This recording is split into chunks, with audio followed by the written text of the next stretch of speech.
Hi, and welcome to the Growth Advantage podcast. Today I'll be speaking to Alex Borisov, co-founder of Rocket Tech, a software development company that converts business to digital form for customers, helping small startups and well-known brands grow their revenue with up-to-date software solutions. Hi, Alex. It's great to have you on the show. How are you? Yeah, hi Rebecca. Hello everyone. Yeah, nice chatting with you as well. Thank you for inviting.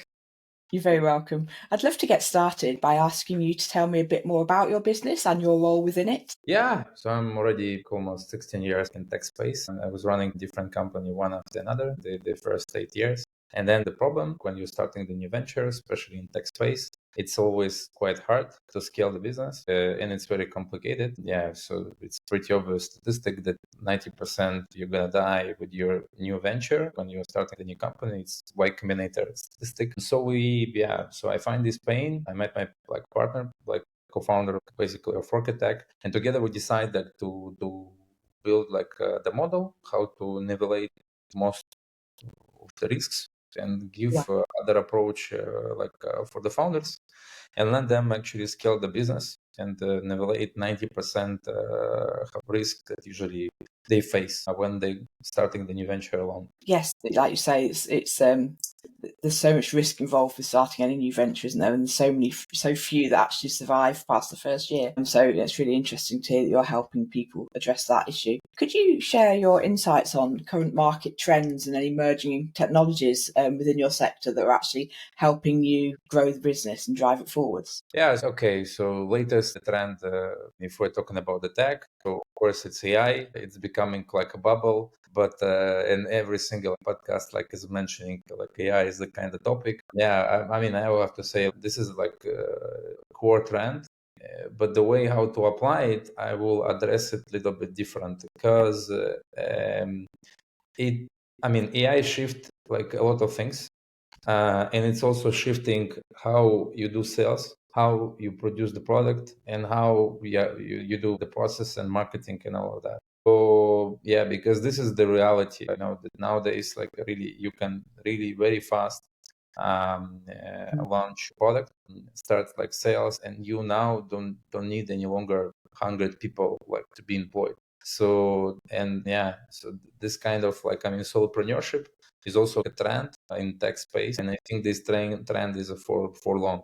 And the third trend I think is the profitability. So already the 3 years ago, because of the shift after COVID, and the starting the wars are now more sexy than building a startups. But still, in the startup world, in my opinion, now the new age is all about the profitability, and this trend is going to be last for long. So yeah, and this is just a starting trend because generally speaking, for decades behind, all VCs and angels, like founders, accelerators, there's going to be always some opportunity for cheap money, and then you will raise it somehow and then you go forward. So in my opinion, yes, the profitability in tech space is a new sexy, and this is the for long last the trend. Yeah. Because the tech becoming actually like normal business, like the normal business industry, like retail or logistic, like pharma, like etc. So yeah. Yeah, so would you say that most sectors now are using this technology to make their operations run more smoothly right now? I think Yep. it's definitely, like you say, it's picking up speed and people are embracing it. What would you say are key challenges within the industry right now, and are these impacting your business or operation strategy in any way? Yeah, so and this basically the trend and the same. I mean, you can convert them in the challenges because AI. So when you are starting the new company in AI, it's really FOMO is crazy. Like you. I mean, feeling, and sometimes I really I think even we are still starting like about 3-4 companies every month, and we are always welcome and looking more founders and more partners who basically need our support in terms of really relieve them and let them go to market much more faster than they do alone. But generally speaking, all around you, the people are starting a new AI startup. And so meaning this bubble becoming bigger and bigger, meaning competition is becoming harder and harder. So yeah, profitability is the same problem because I mean, in tech space, nobody understands how to do this profitability, and this is also like another like a big challenge for the industry. And then the second that I mentioned about the kind of applying the AI in some solving the real problems. This is also something that is, in my opinion, challenge, but more challenge, let's say, for the other industries, not for the tech. Because originally tech people really, they understand what is the problems, like misstatements, how to get from from pain, and how to come up like with some kind of solution. But generally speaking, why I still assume that is for worldwide is a challenge, because I mean, everyone, all the corporates, maybe even small companies are buying access to, I don't know, to OpenAI, and they bring it to the people and say, okay, now you use this. Yeah. The problem is what? That these people are not inventors. No, they don't understand how to, make customer development interviews, like how to, understand the problem, how to, like, design the solution, the product, like, yeah. So this currently for organizations is a big challenge, because they start paying infrastructurally more money for AI, but most of them processes are not optimized. So, the second, like what I mentioned is important is in terms of the application cases. So as OpenAI and all this, like, is just infrastructure layer. Like the most value will be in application of this technology. And there the challenge and the compression become even higher, because not a lot of people really understand that how to make this, how to understand the problem. I agree. We hear this so often that there's so much choice out there, and there's so many different options with AI, and so many people in business that understand that to keep up with markets they need to start embracing it, but they don't know where to start or which ones to use, and it can be a minefield out there. So I can totally relate to what you're saying. And regarding retaining and attracting new clients right now, has this changed for you much over the last year or so, and how well are you doing that at the moment? Yeah, so like generally, so we are like basically like operate as the venture builder. Like, I mean, this is generally speaking like how we call ourselves, like, right? So I mean, the number one channel like for us is in the referrals, because you need to do like it's like once like with one good startup and pass it, like from idea to successful, like, and then generally speaking, afterwards you're starting again with something new. And generally, like, I mean, this is usually what's for us is the kind of number one channel of the acquisition. So usually, in my opinion, and what usually we apply for the startups, we're trying to understand again the problem, the pain, how the market is designed, and together with the founders with whom we collaborate. Then from there, understand how to design a product in a way that can be profitable. So meaning unit economy is okay to have the team, founder, investor, and the client, and then to feed them like properly in terms of the like market opportunity. And then yes, you start do kind of penetration of the industry, so you build the product and then doing the marketing. But the marketing usually is start to become kind of cheaper, because the need is crazy high, right? So yeah, this is what we try to do with every single companies that we're launching, because the other way around, in my opinion, it's kind of like journey to nowhere. Because in this scenario, you at least have some probability to have a J curve in the company. If you do it in the concept that, okay, we've done just the product, then they will do marketing and sales. No, okay, but this is not all about the tech. So this is all about normal business where you do some services, which is unscalable. But our specialty mostly is about like scalable solutions, scalable business models, and the profitable one. And because also we done it over 100 times, we have for last like the years behind. So we know the way.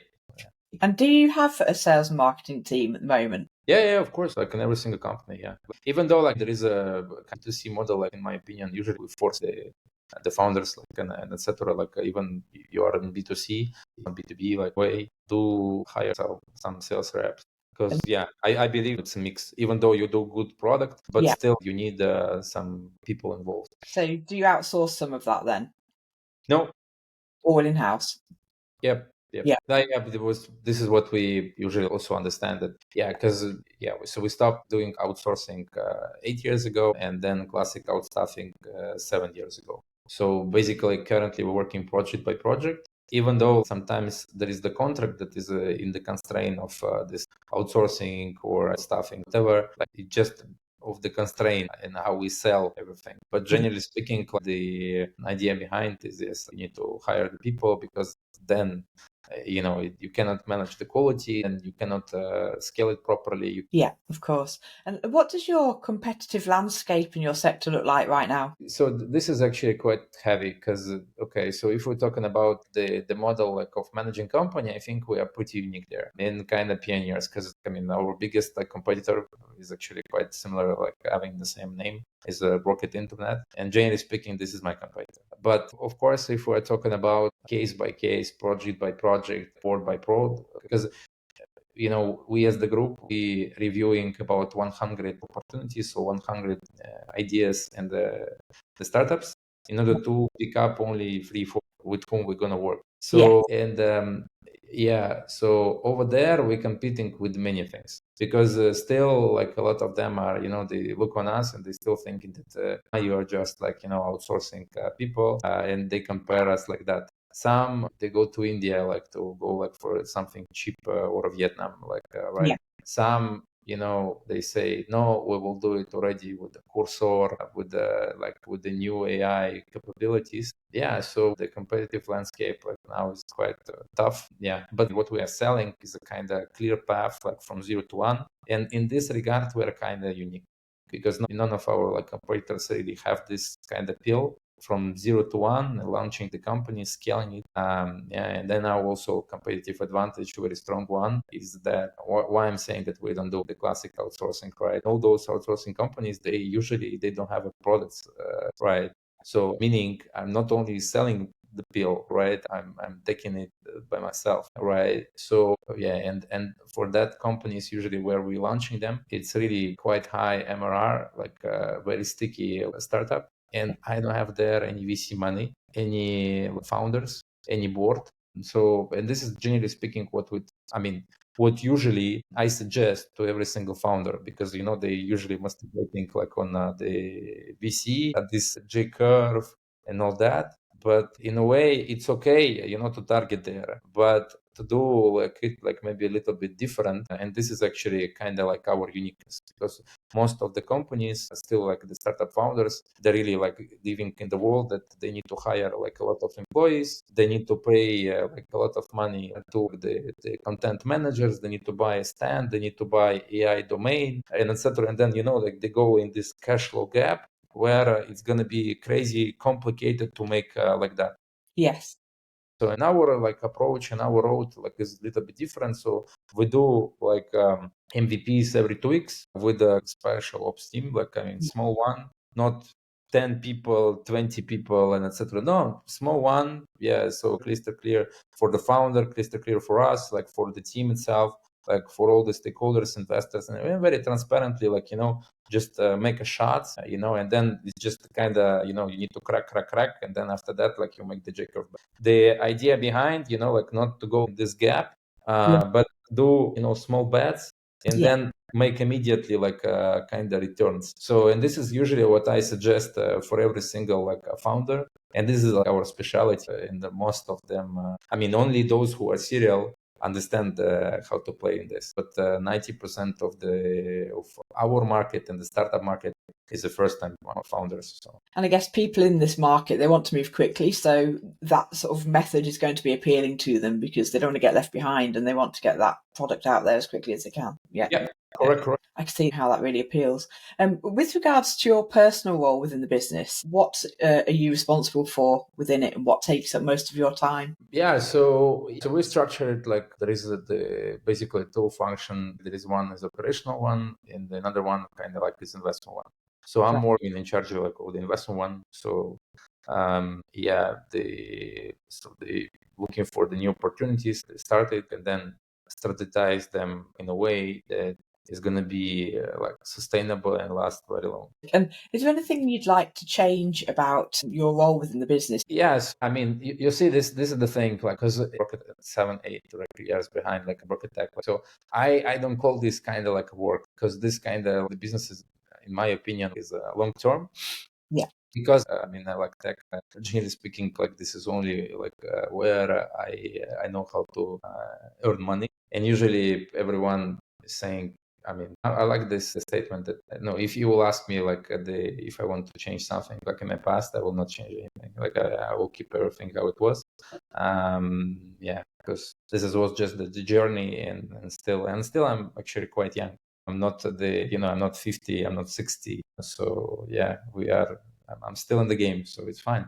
Fantastic. It's good to hear that you're enjoying what you do, because obviously that makes so much difference, doesn't it? And regarding the growth of the business, what are the most important metrics for you right now to keep driving it forwards? So yeah, the number one, yes, is the sustainability like of the new companies. So yeah, because we are driven a lot like by this metric. Like so, every single company that we are launching, like yes, it should be like profitable and sustainable. Yeah, because cheap money is over. Then second one, like the pipeline, like I mean of the opportunities, because yeah, unfortunately they start they push forward like let's say like that another war this year, and generally like because we operate in the most risky sphere. With the startup, like usually there is idea stage, then there is a 3F, then there is a pre-seed, then there is a seed, bridge, A.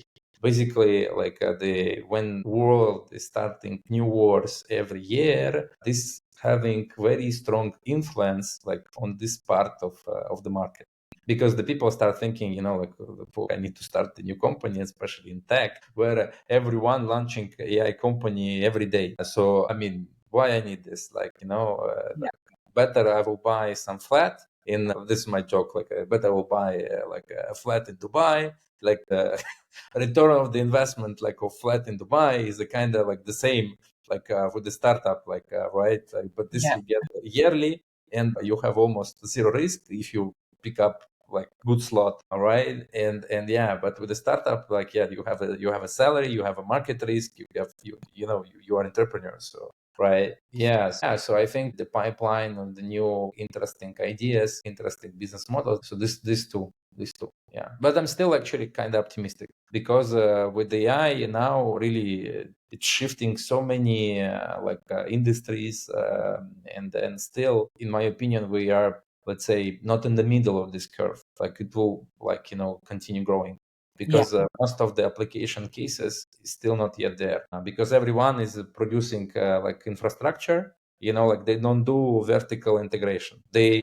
are going to be, I think, much more, not only like in producing the code, like in other industries. I think like we will see even more interesting business models. Yeah, of sure. And looking to the future now, what are your business goals for the next 6 to 12 months? In our world, like the plan so far is already very interesting task. So we basically, as the group, we're targeting actually like to reach 10 new projects, new startups, like and new companies that we're launching every month in this time period.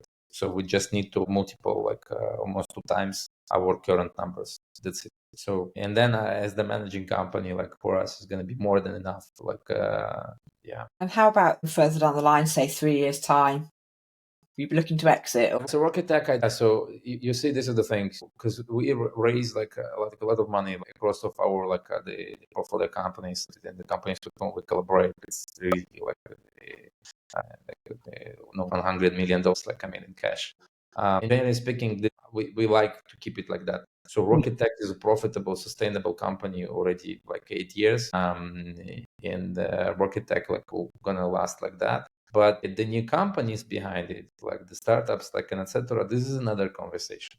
So Right. there, of course, we're making like the exits, like and all that. Yeah, I think like Rocket Tech, like will just continue like go and grow how it is growing already and growing last years behind. When we are talking about like the startups there, yes, of course, like there's going to be exits. Like Yeah. we are in the process of another one currently, so we're doing it like, and we are very active, to be honest with you, worldwide. And if you could name one thing that would make life easier for you right now in your business, what do you think that might be? One thing, no. Of course, like so, in the current. So if we're talking about like the business, this is the shift that is happening, like right, like it started happen like 3 years ago. So sales first, like I mean, a sales-driven companies currently is the core. And I have to say you, like I mean that still a lot of our companies that we launched and then are still running, they still in the old school paradigm. So what will save me and help me is if other founders like will start thinking financially, like because there is P&L, balance sheet, and the cash flow. So if what will help me is just like if the tech founder will like number one parameter for them will gonna be the cash flow, because and the sales basically, because this is actually something that have been changed dramatically, because we see how tech now is commoditizing every day, right? And now really like in a couple of years we will arrive, I think, in a sphere where like R&D costs are gonna be close to zero. Yeah, so engineers, a lot of them are losing the job now, and really for them going to be very hard, I believe, like to find another one. But they still need it. I mean, of course, we cannot do anything without them, but we will not need them as much as we needed before.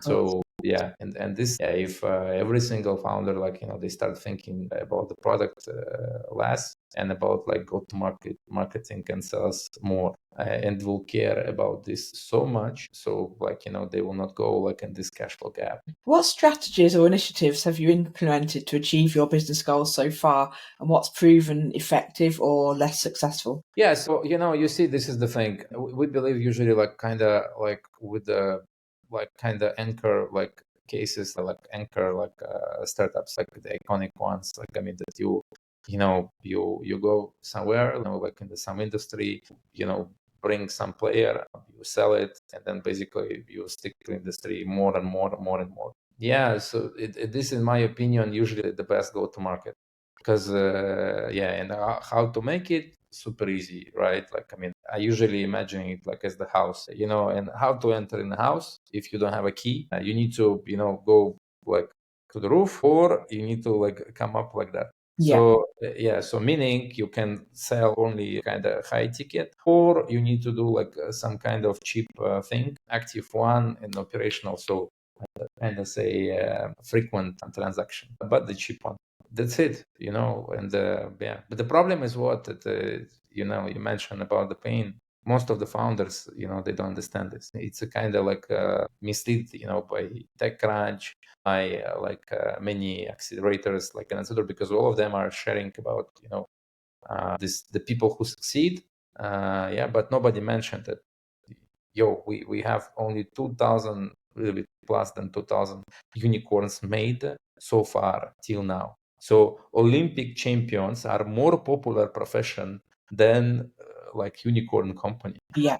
And people forget all the others. Yeah. Yeah. And is there anything else finally, Alex, that you'd like to share about your business? Yeah, we do like a lot of things. Basically, like all our announcement, like is online, like or inside like the companies that we're running. So yeah, we just how to say, just growing.